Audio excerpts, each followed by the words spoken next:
Shalom, saudara kasih Tuhan, salam jumpa dalam program Tuhan adalah Gembalaku. Saudara, saya kira saudara sepakat dengan saya bahwa menanti ataupun menunggu itu sesuatu yang tidak mudah, saudara, sesuatu yang sangat berat. Ya, karena ya harus menahan diri, bersabar untuk menanti, saudara. Ada sebuah pepatah China yang mengatakan begini, saudara. Satu saat kesabaran bisa menangkal bencana besar, satu momen ketidaksabaran bisa merusak seluruh hidup. Saudara, ternyata bersabar itu sangat mempengaruhi kehidupan kita, saudara.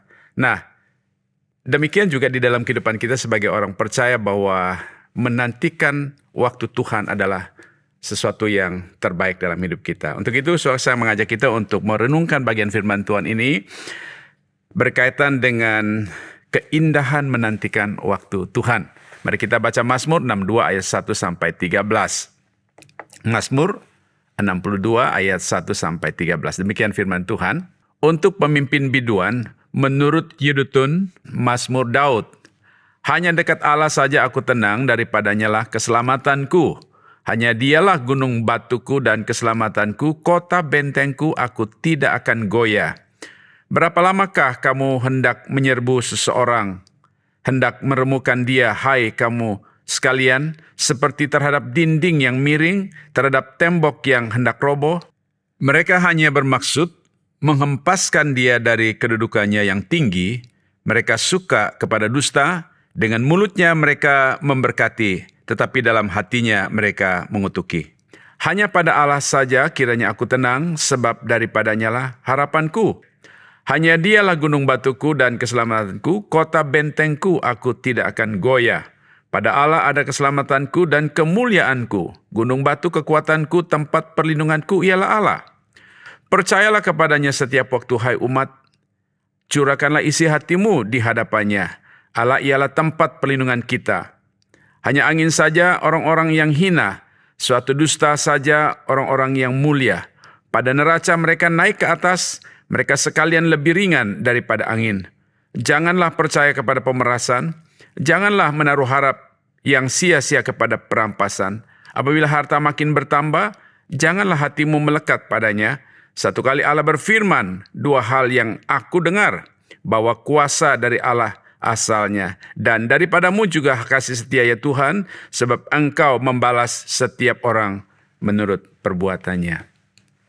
Ya, saudara, Mazmur 63 ayat 1 sampai 13 ini adalah sebuah nyanyian Daud ataupun sebuah ungkapan kepercayaan Daud yang menekankan tentang Allah itu adalah satu-satunya yang menjadi sumber kekuatan, sumber ketenangan, sumber perlindungan, bahkan sumber keselamatan di tengah-tengah tekanan hidup ini, saudara ya. Nah, bagian ini, saudara, mengajarkan kepada kita tentang bagaimana kita menanti-nantikan Tuhan dan tidak mengandalkan kekuatan manusia ataupun mengandalkan kekayaan duniawi ini, saudara. Nah, kalau kita perhatikan ayat 1 sampai 5, di sini Daud menyatakan ketenangannya di dalam penantian akan pertolongan Tuhan. Ayat 1 sampai 3 itu menyatakan bahwa Daud menegaskan jiwanya tenang dan hanya menantikan Allah saja. Sebab dia tahu, saudara, bahwa keselamatan itu hanya datang daripada Tuhan. Dia berkata, hanya dekat Allah saja aku tenang. Di dalam pasal ini dua kali dia mengatakan bahwa hanya dekat Allah saja aku tenang. Ayat 1 dan ayat 6, saudara. Dan di sini dia katakan Allah itu ibaratkan sebagai gunung batu dan kota benteng yang kokoh baginya, saudara. Itu sebabnya dia yakin bersama dengan Tuhan dia ada rasa aman dan rasa tenang. Kemudian ayat 4-5, pemazmur di sini, saudara, sadar akan adanya ancaman musuh yang berusaha untuk menjatuhkan dia. Namun dia tetap teguh, percaya, tetap berharap dan berlindung kepada Tuhan, saudara. Nah, saudara, itu sebabnya di dalam ayat 6-9, di sini Daud menyerukan untuk percaya kepada Tuhan, atau sebuah seruan kepada Tuhan untuk tetap percaya kepada Tuhan, saudara.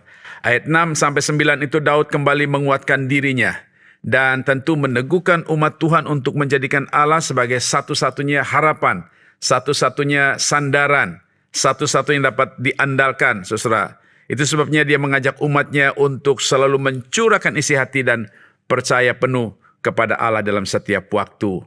Di dalam ayat yang ke-9 itu dia katakan, percayalah kepadanya setiap waktu, hai umat, curahkanlah isi hatimu di hadapannya.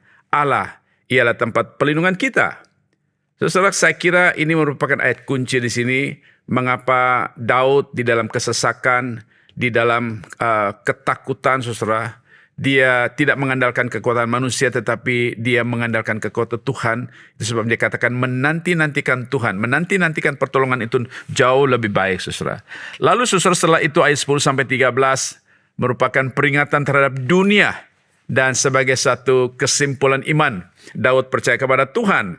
Ayat 10-11 itu, saudara, merupakan peringatan keras supaya mereka tidak menaruh harap kepada kekerasan, tidak menaruh harap kepada hasil perampasan, atau peringatan jikalau hartamu bertambah-tambah, jangan hatimu melekat kepadanya, saudara ya. Jangan melekat kepadanya supaya apa? Supaya kita tidak jatuh di dalam kesombongan ataupun keserakahan. Lalu ayat yang ke-12-13, di sini Daud bersaksi bahwa kekuatan dan kasih setia Allah itu adalah bagian yang Tuhan sudah sediakan bagi kita. Oleh sebab itu, dia katakan, nantikanlah Tuhan. Kenapa, saudara? Karena Allah akan bertindak sesuai dengan kasih dan setianya. Allah akan bertindak sesuai dengan keadilannya, dan Allah bertindak sesuai pada waktunya, saudara.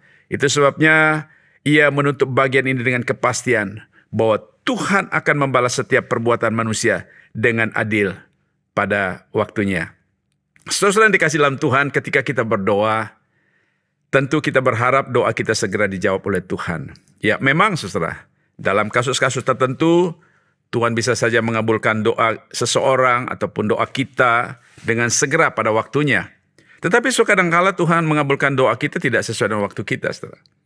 Tuhan mengabulkan doa kita menurut waktu Tuhan. Artinya kita harus belajar untuk menantikan waktu Tuhan dalam hidup ini, saudara. Kenapa, saudara? Karena Tuhan tahu, ya, Tuhan tahu waktu yang tepat untuk menjawab doa kita.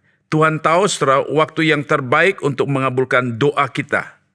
Dan saudara, pertolongan Tuhan tidak pernah terlambat dan juga tidak pernah terlalu cepat untuk memberikan pertolongannya. Kenapa, saudara? Karena waktu Tuhan itu adalah waktu yang terbaik untuk mengabulkan doa-doa kita, saudara. Nah, ada satu nyanyian yang sering kali kita nyanyikan, saudara.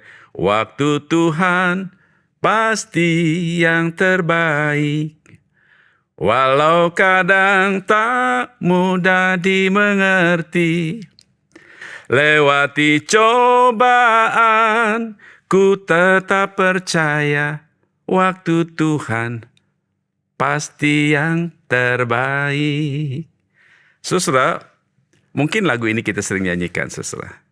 Tapi marilah kita belajar untuk tidak hanya tahu menyanyikannya, tapi juga menghidupinya, saudara. Dan lihatlah indahnya menantikan waktu Tuhan yang terbaik dalam hidup kita, karena Dia memberikan pertolongannya kepada kita, memberikan rasa aman bagi kita tepat pada waktu Tuhan.